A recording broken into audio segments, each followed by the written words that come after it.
নোয়াখালী ফেনীতে তোমরা দেখো, কুমিল্লায় 14 গ্রামে এক ভাই লাইফ আইসা বলে আমার 2 তলা বাড়ির নিচতলা তলায় গেছে, 2 তলাও তলায় গেছে, এখন ছাদ বাকি আছে।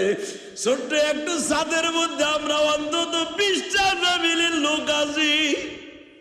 উপরের থেকেও পানি পড়ে, আমাদের চোখের পানিও পড়ে। তোমরা আমাদেরকে একটু দেখো, খাবারের ব্যবস্থা করো গো।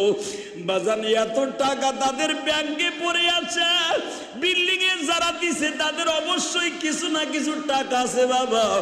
এখন কুমিল্লা, নোয়াখালী, ফেনী, সিলেটের মানুষের টাকা আছে কিন্তু তাদের খাবার নাই গো।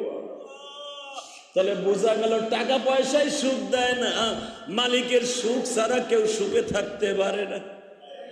কথা বলেন না কেন? এই যে এমপি মন্ত্রী, গত এমপি মন্ত্রী যারা টার্মিনালে ছিল বাবা আওয়ামী লীগের, কোটি কোটি হাজার হাজার কোটি টাকা তাদের ব্যাংকে পড়িয়া রয়েছে।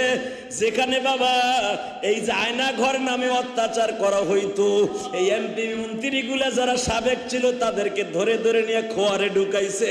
তারা ওখানে বয়া বয়া বুঝতেছে, আহার এই 15টা বছর যাদেরকে চোখ বাইন্দা পিটাইছি, না জানি তারা এইরকম কত কষ্টের মধ্যে ছিল। এ বাজান ভালো করে বুঝো গো,